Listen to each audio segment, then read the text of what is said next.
The concepts behind section 5.1 were already introduced in class, where we talked about friction and its various forms. For now, let's just look at a quick example problem dealing with a force of friction. Here we have the driver of an empty truck that's going to slam on their brakes and skid through some distance d.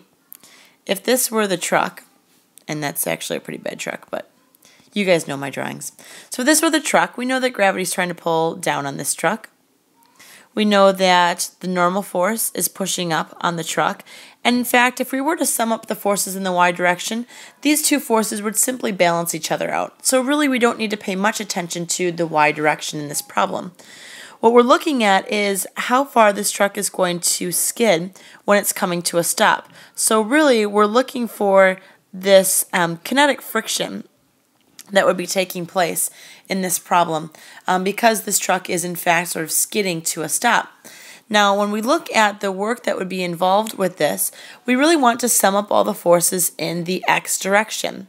In the x direction, notice that when we draw out the forces acting on our car, if the car is simply slamming on the brakes and skidding across the road, kinetic friction is the only force acting in the x direction. And we could set that force equal to an ma. Now, we know from class that friction is equal to a coefficient of friction multiplied by the normal force acting on the object. Since the normal force is simply balancing out the weight of the car, which is equal to its mass multiplied by gravity, the normal force on this car is simply going to be a mass of the car multiplied by gravity.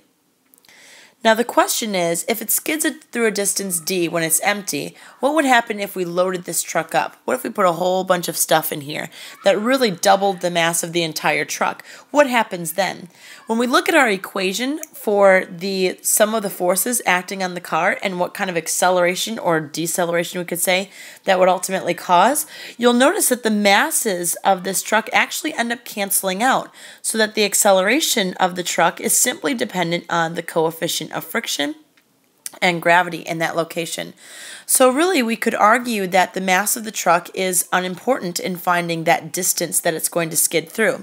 However, on the other side of that, we would argue that the amount of acceleration that this thing is allowed to go through, besides the fact that mass doesn't matter, you would in fact have to have a larger frictional force. F sub k would have to be bigger, and the road would have to be able to put up that frictional force in the case where the mass of the truck were doubled.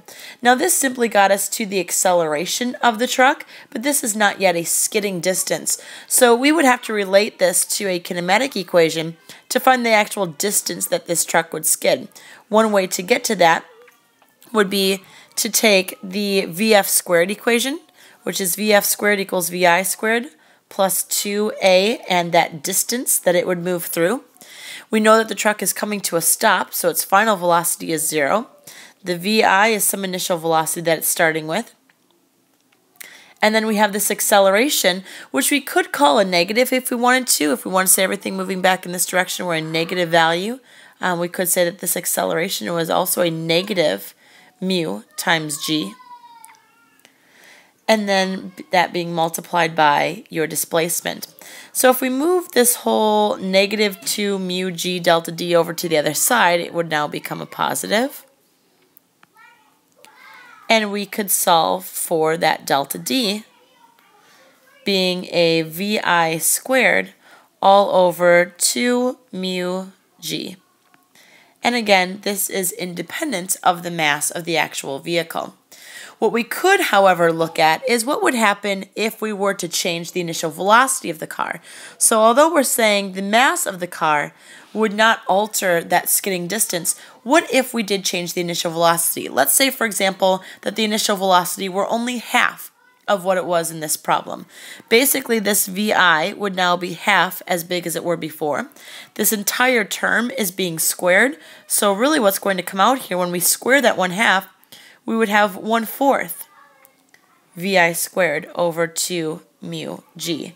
And ultimately, we'd see that the skidding distance would be cut by 75% by cutting your speed in half. An interesting thing to look at, especially when you're a teenage driver, and how that would affect your stopping distance depending on the speed that you're moving at. We will do more problems when we come back to class, but this is just a quick example to get you started in solving some friction examples.